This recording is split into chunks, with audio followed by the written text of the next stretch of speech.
been now going on a new segment we're kind of doing. Got some fantasy Q's and A's, or so basically it's a fantasy segment here.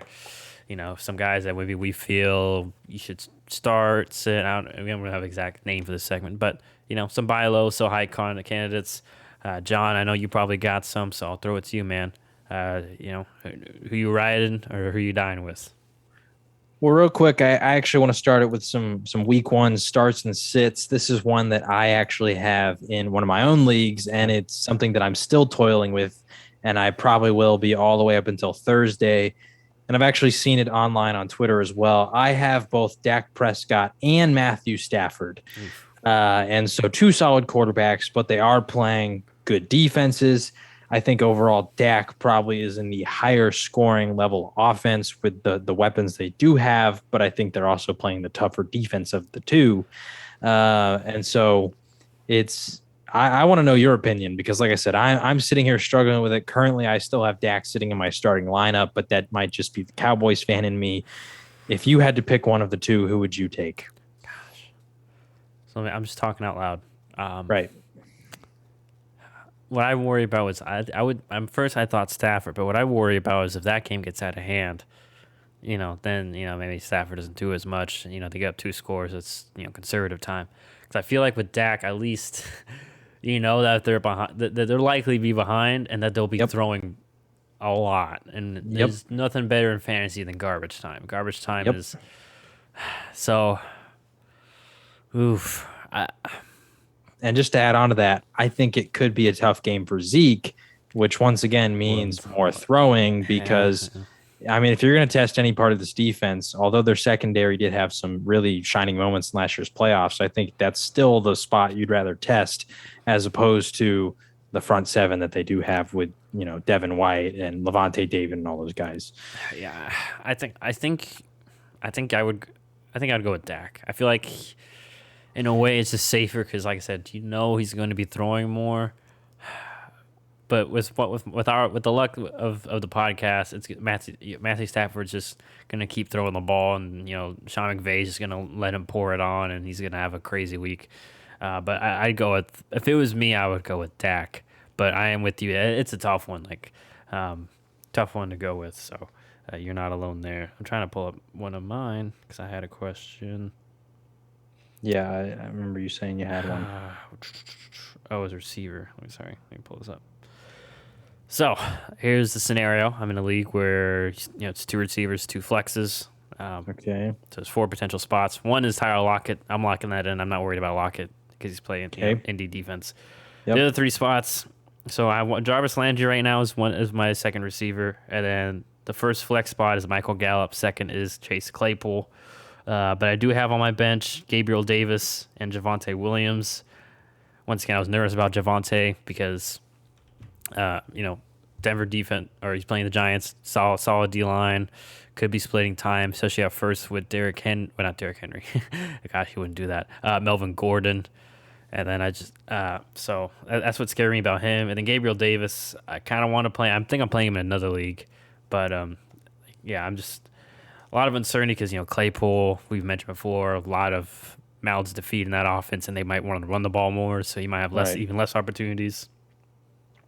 So, So I guess fill the last 3 spots.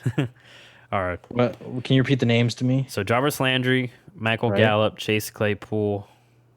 There's also Mike Gesicki because he can be in a flex, and Gabriel Davis. I have to fill 1 wide receiver spot and 2 flexes. Okay, I'd start Gallup. He's already starting. I think that he's going to have success against the Bucks. I think that in the natural pecking order, they're going to try and stop, Amari Cooper, CeeDee Lamb, Zeke. Those are the first 3 guys they're going to want to stop. And so I think Gallup's the guy who goes under the radar. But he's also one of those receivers who doesn't need a lot of targets to have big scoring outputs. He's really efficient with what he does get.